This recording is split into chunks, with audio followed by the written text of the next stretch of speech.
Sacramento, California. Leon Spinks. Spinks just introduced to the crowd. And he's here in Detroit often, though he says he will always call St. Louis home. But he's got a host of fans here.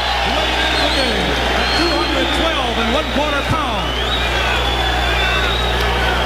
From Easton, Pennsylvania, the undefeated Eastern Assassin, the WBC heavyweight champion of the world, Larry Holmes. The crowd favorite within the arena, obviously Leon Spinks. Larry Holmes from Easton, Pennsylvania, the home of the Lafayette Leopards, Lafayette College. The Easton Assassin, they call Holmes in the pugilistic vernacular. And instructions now to both fighters from referee Richard Steele.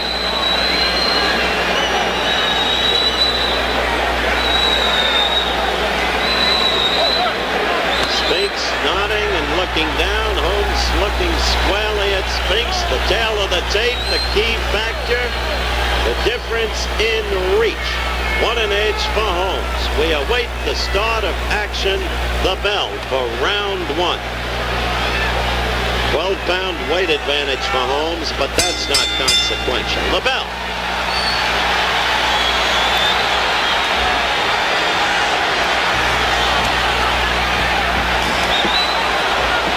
Larry quickly trying to use the left jab. And moving. Spinks pursuing. He can be wild. He is unpolished, but he can be dangerous. Witness his knockout of Bernardo Machado in the 9th round. When Machado was top-rated WBC contender, and that's what got Leon this shot. Holmes boxing skillfully. At this point, winning the round.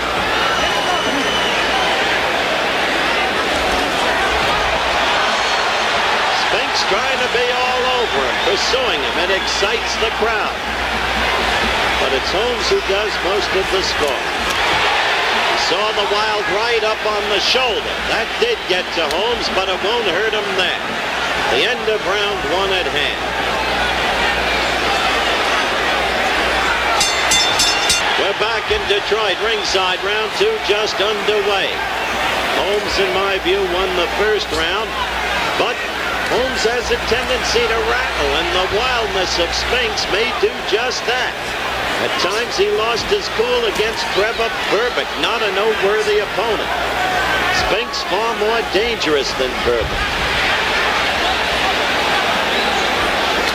30 seconds into round two.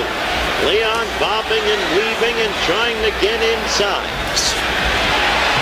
A long left, only a glancing blow. By the time it landed, Richard Steele, the third man in the ring. Los Angeles, California. Good, quick referee, keeps position well. Two good lefts by Holmes.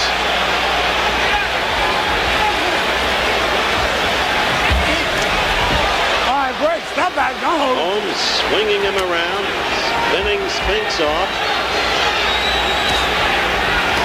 With a superior height and reach, he almost dwarfs Spinks, or it looked that way at the weigh-in even more than it does in the ring. Spinks connected there. He had Holmes against the ropes and he connected.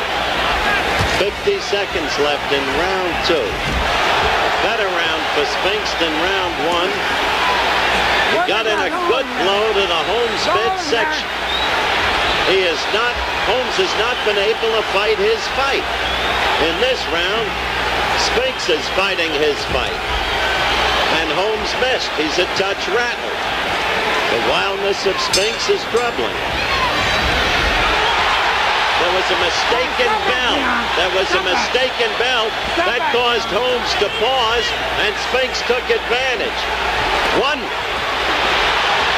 Now they're teeing off together. In one corner, the seconds got into the ring thinking the round had ended. It will end right now, but Spinks in control. We're back live. Holmes waiting for Spinks in the middle of the ring. William Hunter, the timekeeper, clanged his bell 25 seconds before the legitimate end of round 3. That put Holmes off guard. Spinks took advantage. Spinks had Holmes clearly rattled. Now Holmes comes out to fight. So far, Spinks has shown that he's never been afraid of anybody in his life, and we may have a good fight here. Holmes an overwhelming favorite, of course. But Spinks an awkward, troublesome guy.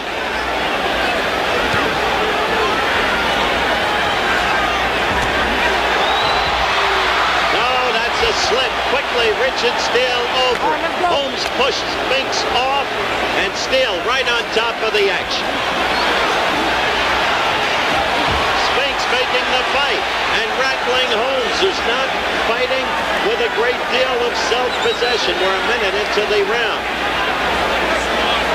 Surprising to see Larry lose his cool. Oh, a good left to the belly, then he doubled to the head. Excellent. Holmes knows he's in a fight.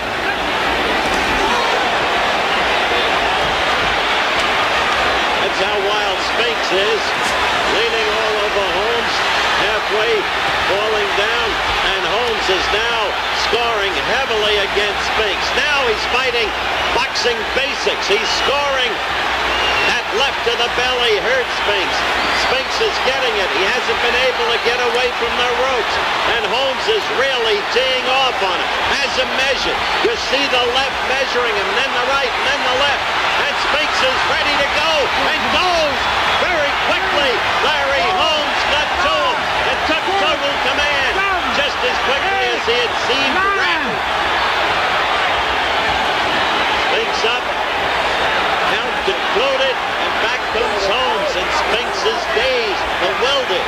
He's stuck in the corner, the worst place for him to be, but the movement has gone from his legs. And if Holmes now measuring, the key to this, don't lose your head. Work the opponent. Don't try to put him away too soon. Leave yourself open. He is just killing him, and the fight is stopped that quickly. Towel thrown in. Towel thrown in. The fight stopped, and it's over for Leon Spinks. He's fought virtually everybody around. Next in line, Jerry Cooney and a kid named Greg Page. That's the way Spinks went down. Still another replay, hitting him at will. Larry Holmes. How quickly the tide turned for Leon Spinks, because in the second round it looked like he had a chance. In the third round it became what it was in the first round, only Holmes came out to fight. Disappointed and angry with himself over the second round.